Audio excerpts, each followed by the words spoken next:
à tous et bienvenue dans cette émission dénommée 12-13 Web TV Celebrity. Merci, nous recevons aujourd'hui une personne très spéciale. Peut-être que vous l'avez déjà vu sur les réseaux sociaux ou d'autres, je ne sais pas. Mais il est là en tout cas avec nous, c'est notre invité du jour, Monsieur Hilary Simplice, qui va mieux se présenter parce que nous on ne le maîtrise pas trop. Bonjour et bienvenue. Bonjour Flora, comment ça va? Ça va. Dites-nous, est-ce que vous pouvez vous présenter pour nos différents internautes, s'il vous plaît? Oui, il n'y a pas de problème. Bon, donc je suis Hilary Simplice. Je suis rédacteur en chef de l'hebdomadaire d'humour et de bande dessinée Biche. Oui. Je suis aussi, on va dire quoi, influenceur peut-être, on peut dire ça comme ça, sur les réseaux sociaux, Facebook notamment. Je suis l'auteur des personnages de bande dessinée Tommy Lapoisse, Gazou la doubleuse, que vous devez sans doute connaître. Je suis aussi romancier, scénariste pour film, Oui. voilà, etc. etc. D'accord, merci beaucoup pour cette bonne présentation. Vraiment, vous nous avez épaté. J'avais seulement pensé à Guiche, mais je me rends compte qu'il y a encore d'autres choses. Merci beaucoup d'être présent aujourd'hui avec nous. Ok, nous allons passer maintenant à notre première rubrique que nous avons nommée l'anonymat.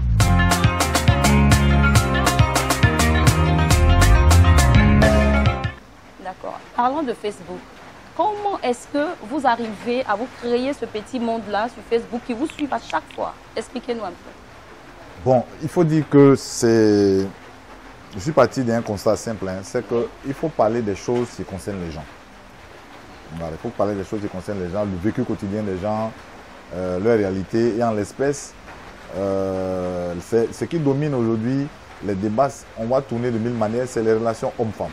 Voilà. Qu'on le veuille ou qu'on ne le veuille pas, c'est les relations hommes-femmes. Oui. Voilà. Donc c'est comme ça que je me suis véritablement engagé sur les réseaux sociaux à partir de 2011. D'accord. Voilà, ça fait 9 ans aujourd'hui.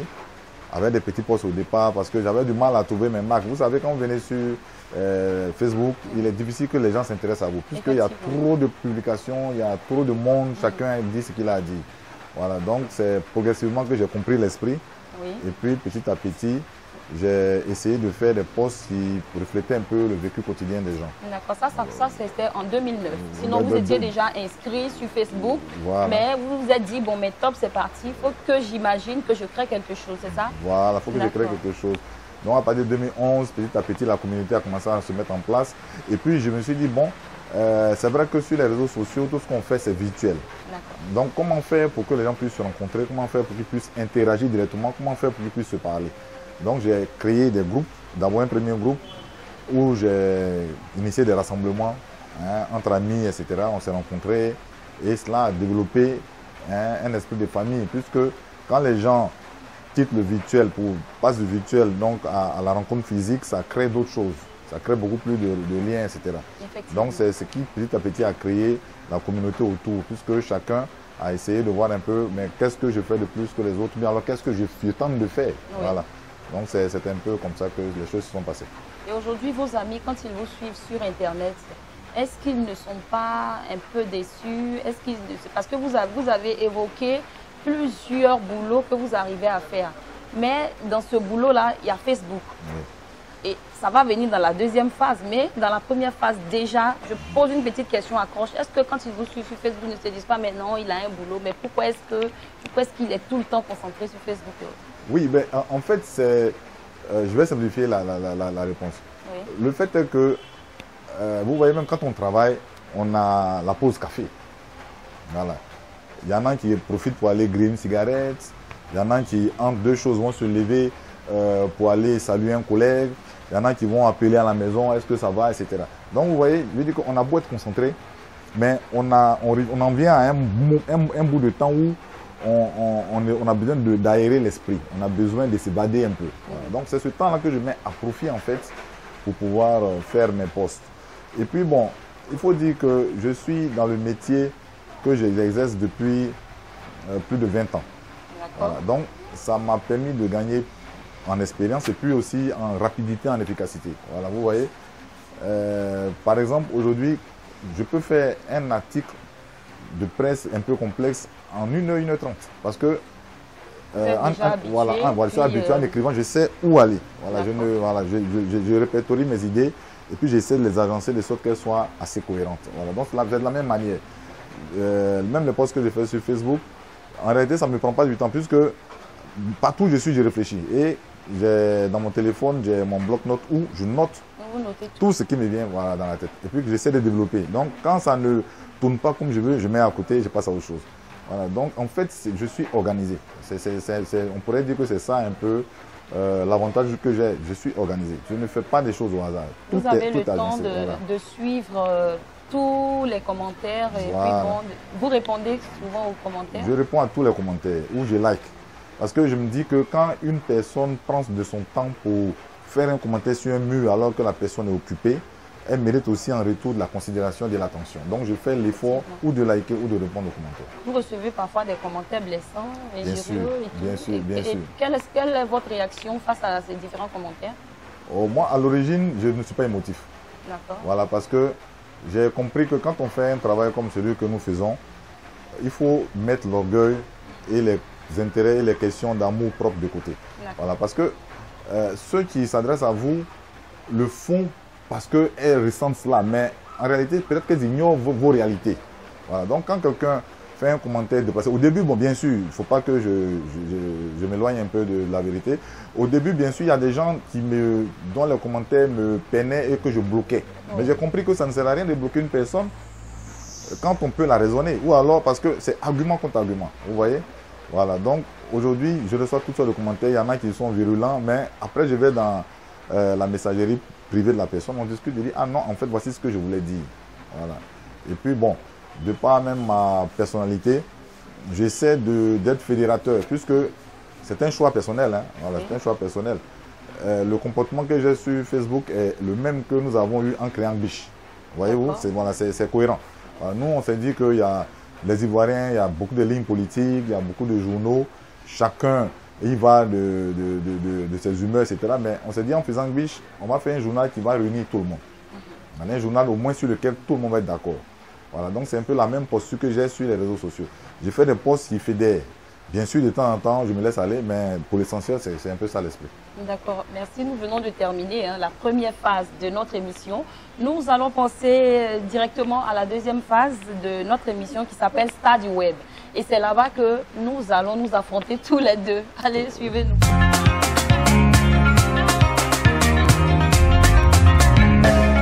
Voilà, nous sommes à la deuxième phase de notre émission, comme je le disais. Vous voyez que j'ai porté des lunettes noires parce que ça va chauffer. Très bien. D'accord, dites-nous, monsieur Hilary, êtes-vous marié? Oui, je suis marié. Vous avez combien d'enfants? J'ai 6 enfants. Vous avez 6 enfants. Je suis allée, j'ai checké un peu votre page et tout. J'ai vu que, évidemment, les commentaires injurieux, mais deux fois vos posts sont un peu bizarres. Voilà, c'est-à-dire que vous êtes surtout accroché à tout ce qui est sexuel. Oui. Est-ce que quand votre femme voit ça, elle n'est pas un peu dérangée? Bon, je vais vous mettre à l'aise. D'accord, allez-y, mettez-moi à l'aise. Voilà, en fait, je ne suis pas ami avec ma femme sur Facebook. D'accord. Voilà, parce que c'est des questions de principe. Facebook, c'est un peu, on va dire quoi? On va dire que c'est une sorte de catharsis, c'est une sorte d'exutoire en fait. On va là-bas pour se défouler. C'est un peu comme les causeries de cabaret que nous avons. Hein. Oui. Alors, vous voyez, si vous voyez deux hommes causer, si vous tendez les oreilles, ce que vous allez entendre là, ça va vous horripiler. Mais ils le font, c'est pas méchant, mais c'est pour rigoler. Voilà, donc c'est un peu dans ce même esprit-là. Facebook, je me dis que c'est un peu là où je vais m'amuser, je vais dire ce que je ne peux pas dire dans un auditoire, disons un peu plus sérieux. Voilà, donc les choses sont vraiment bien compartimentées. Elle et moi, on n'est pas amis sur Facebook. On en a déjà discuté. J'ai dit on peut être amis sur Facebook. Voilà, parce que là-bas, c'est des sujets qui vraiment préoccupent un certain nombre de personnes que je pose. Et d'ailleurs, souvent, ces personnes-là qui réagissent. Voilà, donc je pense que les choses sont assez claires, quoi. Et pourquoi forcément sexuel? C'est ce que moi, je veux savoir. Bon, c'est une manière de voir. Hein. Sinon, si on prend tous mes posts, oui. On va voir que je parle de tout.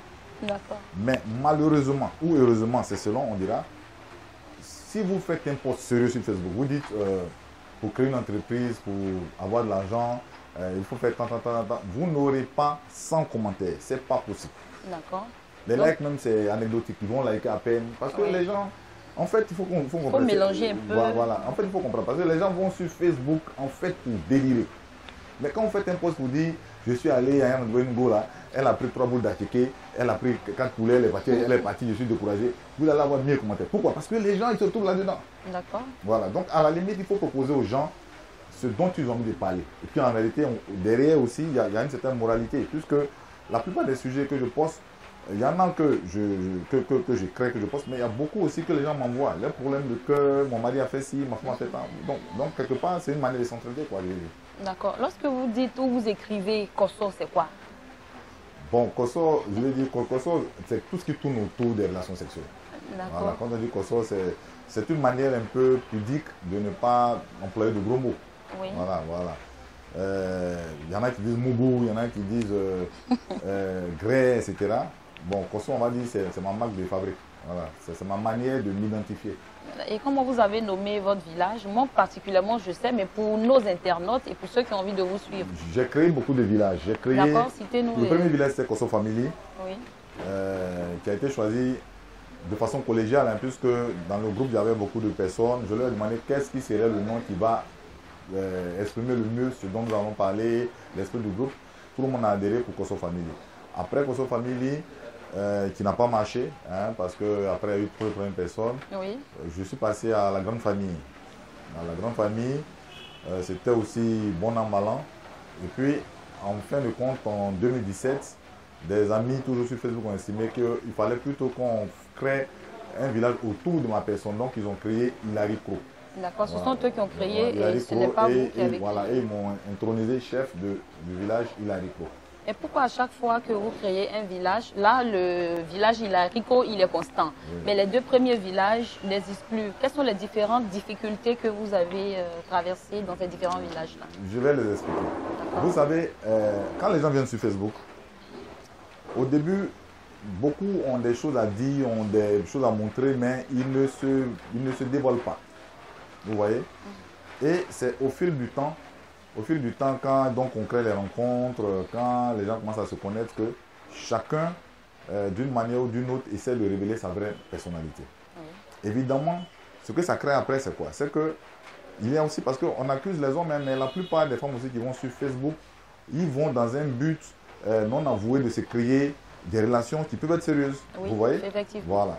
Et comme j'ai des sujets un peu terre à terre, des sujets passe-partout, qui parlent un peu des relations de femmes, beaucoup de gens viennent vers moi pour ça. En fait, moi je pense que quand je vois des gens venir vers moi, pour moi ils viennent par amitié, mais beaucoup viennent avec des idées derrière la tête. Vous voyez? Voilà. Et après, ils se rencontrent entre eux, ils font des choses à mon insu, je ne sais rien. Après ça me tombe là-dessus. Après on m'insulte. Comment ça, vous ne savez rien? C'est vous qui avez permis que les gens puissent se rencontrer, c'est vous qui avez créé ces villages-là, c'est vous qui publiez des choses pudiques sur Internet. Et donc, comment vous pouvez dire que vous ne savez pas? Flora, justement, c'est là... Vous saviez que ça allait arriver, mais vous avez quand même créé. Non, c'est là toute la difficulté. Parce que... expliquez-nous alors, nous on veut savoir. D'accord, je vais vous expliquer. C'est là toute la difficulté. En réalité, moi, je me dis, il faut mettre des gens ensemble. D'accord. Vous voyez? Mais ensemble dans quel but? Dans tous les domaines. Moi, particulièrement... les gens pensent qu'on va sur les réseaux sociaux parce qu'on s'ennuie. Mais le plus gros marché que j'ai eu dans ma vie, je l'ai eu sur Facebook. Vous savez comment? C'était un ami, un ami virtuel, oui, qui est venu dans ma messagerie, qui me dit, dans mon inbox, comme on dit, il me dit, est-ce que vous êtes le Hilary qui fait Egbishi? Je dis oui. Il dit, il ne pourra pas. Je dis non, c'est moi. Ouais. Et on a pris rendez-vous, il est venu. Quand il est venu, il m'a proposé un marché, mais j'ai vu que c'était incroyable, pourtant c'est sur Facebook qu'on s'est rencontrés. Donc ce que je me dis, quand des gens peuvent se rencontrer sur Facebook pour faire des affaires, des gens peuvent se rencontrer pour même se marier, ça existe. Effectivement. Et de mon fait, beaucoup de gens se sont aujourd'hui rencontrés, sont devenus des amis, des bons amis. Certains même sont dans d'autres pays, ils ont voyagé, ils se rencontrent là-bas, etc. C'est ça le but en fait que je vise. Maintenant, il y en a qui viennent pour se comporter aussi comme on dit, comme des mougou penseurs. Vous comprenez? Voilà. Ça veut dire quoi? Ils viennent, des consensuels, c'est ça? Voilà, ils viennent vendre des illusions aux filles, en leur faisant croire ceci, cela. Et puis après, quand ça ne marche pas, ça pourrit l'atmosphère dans le groupe. Ça aussi, ça existe sur les réseaux sociaux. Il ne faut pas qu'on se mente. Parce qu'on est adulte, on ne va pas dire des choses qui n'existent pas. Oui. Des filles aussi, il y a des filles qui font des listes de gens qu'elles ciblent, elles viennent, elles couchent avec, et puis elles disparaissent. Donc, ça ne peut pas être de mon fait. Parce que moi, je ne fais que créer des occasions de rencontres. On s'amuse, on mange, on boit, on danse, on fait venir des artistes, et puis chacun rentre chez lui. Je le fais pourquoi? C'est pour créer la convivialité, l'amitié réelle entre les gens.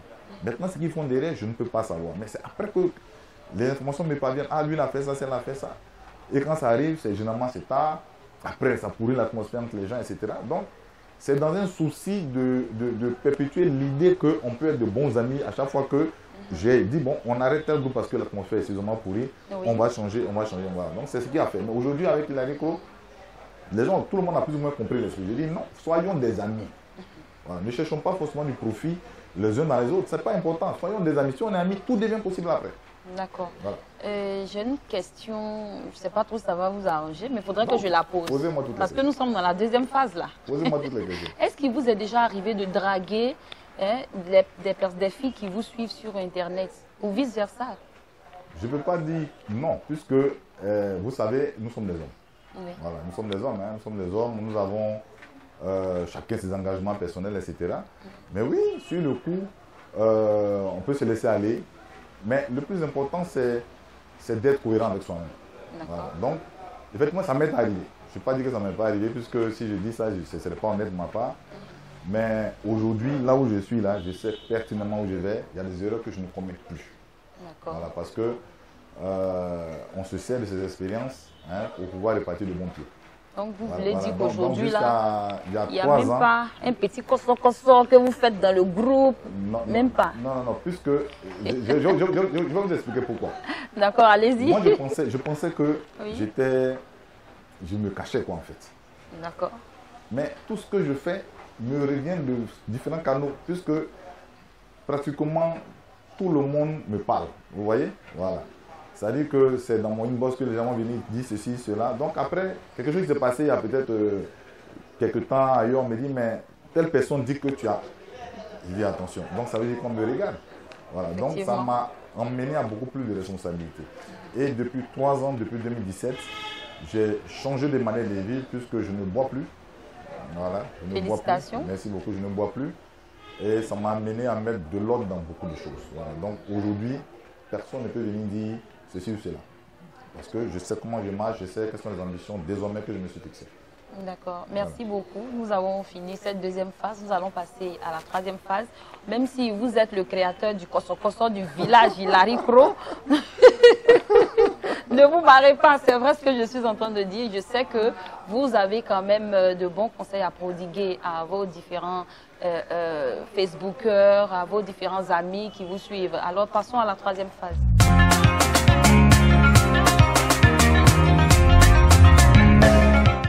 Voilà, nous sommes encore là, nous sommes présents, nous sommes à la troisième phase que nous avons nommée Conseil de star. Alors, Monsieur Hilary, quel conseil vous pouvez prodiguer, comme je disais, à vos différents amis qui vous suivent sur les réseaux sociaux, aux différents blogueurs, à toutes les personnes, à tous les comédiens, si vous voulez, même qui utilisent aussi Facebook pour se créer une certaine popularité? Bon, moi je vais dire que le conseil que je peux donner, c'est, disons, l'exhortation au travail. Voilà, l'exhortation au travail, parce que faut pas. Beaucoup pensent qu'on vient sur les réseaux sociaux parce qu'on est désœuvré, parce qu'on n'a rien à faire, parce que. Non. Je pense qu'il faut que tous ceux qui sont des influenceurs ou tous ceux qui veulent pouvoir dire leurs mots dans la bonne marche de la nation ou bien de la vie en général sur Facebook, je pense qu'il faut qu'ils essaient de mettre du sérieux dans ce qu'ils font. Voilà, parce que vous remarquerez, hein, c'est vrai que ma page donne l'impression d'être une page sur laquelle il y a du libertinage, sur laquelle on peut tout faire. Mais vous n'imaginez pas des gens de profession, je vais dire, comme vous n'aurez pu envier, qui sont sur la page, dont certains sont dont certains sont des hauts fonctionnaires et viennent là en tant qu'avatar. Il y en a qui viennent avec leur vrai nom, mais ils ne participent pas au débat. Mais pour autant, ils existent eux tous. Laissez-moi vous raconter une anecdote. J'ai donc une personne qui était bloquée dans un aéroport en Russie. Une élève qui devait rentrer en Russie et dont le visa était conditionné par une certaine somme d'argent que devait garantir notre ambassade de Côte d'Ivoire. C'est-à-dire que démontrer que la personne fréquente dans telle école et puis garantir aussi que à tel délai, ça serait payé. Et si ce n'était pas fait, la personne ne pouvait pas rentrer en Russie, alors qu'elle est étudiante et elle devait aller en Russie. Voilà. Et c'est la fille à quelqu'un que je connais. Vous voyez? Oui. Et on m'a posé le problème pour dire, ah, ma fille est bloquée en Russie, elle ne peut pas rentrer en Russie. J'ai réfléchi. J'ai vu que je causais il y a quelque temps avec un ami qui m'a dit qu'il était diplomate dans un pays européen que je ne vais pas nommer. Donc je suis rentré en contact avec lui et lui ai dit, ah, il y a tel cas, tel cas, tel cas, est-ce que tu peux intervenir? Il dit, je te rappelle. Il m'a rappelé après sur Messenger, il me dit, c'est telle personne, il dit oui, il dit ok, je te rappelle. Mais il a décanté la situation. Et la personne a pu donc aller à l'école, quitte à ce qu'après les problèmes financiers se règlent derrière. Ce que je veux dire, quoi, c'est pour dire que les gens qui sont sur le mur, ce ne sont pas que des oisifs, il y a des gens importants. Donc, comme conseil que je pourrais donner, c'est de dire à tout le monde de faire tout ce qu'on fait avec beaucoup de sérieux. Voilà. C'est parce que je mets du sérieux, on va penser que je plaisante, mais mes postes, je les fais avec beaucoup de sérieux, ce qui fait que ça suscite aussi de l'engouement. Sinon, si c'était fait des postes où il n'y avait rien, il n'y avait pas de moralité, c'était vide, je pense que les gens ne me suivraient pas. Donc, mettez du sérieux dans ce que vous faites. Si vous faites un poste, réalisez-vous. Essayez de voir comment est-ce que c'est structuré, qu'est-ce que vous voulez dire. Voilà. Et puis ensuite, il faut aussi éviter le colpotage. C'est-à-dire, lui il a dit ça, si elle a fait ça, des trucs comme ça, ça n'apporte rien. Voilà. Ce qu'il faut faire, c'est, aujourd'hui, il faut qu'on soit des amis de qualité, des amis qui se permettent les uns et les autres d'avancer. C'est ça qui est le plus important. Mais il ne faut pas chercher à fouiller, lui a dit ça, parce que si Facebook devient une cour commune, vous verrez que ça ne va apporter rien à qui que ce soit. Voilà, donc le conseil que je peux donner, c'est un peu ça. Il faut éviter de vouloir toujours jeter la pierre aux autres. Soyez des amis qui apportent vraiment de la qualité aux autres. Si je peux me permettre de le dire ainsi. D'accord. Voilà. Nous sommes pratiquement à la fin de cette émission et donc nous allons vous demander de nous donner votre mot de fin. Bon, mon mot de fin, c'est vraiment de vous remercier et puis de plaider aussi auprès des fournisseurs Internet. Oui. Je ne vais pas les nommer, mais vraiment ceux avec qui nous achetons les passes, etc. Oui. D'essayer de revoir leurs coûts. Parce que, en définitive, tout le monde est connecté aujourd'hui. Tout le monde est connecté. Donc, il faut permettre encore un peu l'accès à Internet à la population. Voilà. Donc, il faut revenir à des tarifs qui soient plus compétitifs, de sorte que le citoyen lambda, quand il achète sa connexion, il a pour un certain temps. Il a pour un plus long moment. Mais aujourd'hui, les connexions Internet sont devenues un peu comme la fumée. C'est-à-dire que dès que tu achètes, dès que ça a senti, c'est fini. Vous voyez? Je pense qu'il faudrait revoir cela. D'accord. Merci d'avoir respecté ce rendez-vous. Je vous en prie. Et puis, nous sommes à la fin de cette émission, chers internautes. Nous vous remercions aussi de nous avoir suivis. Vous étiez sur le 12-13 Web TV et dans l'émission 12-13 Web Celebrity. Richard Guillet, qui était déjà à la partie, sera là encore avec nous dans une autre émission. Alors, nous vous demandons de nous suivre tous les jours sur Internet. Merci et bonne fin de journée.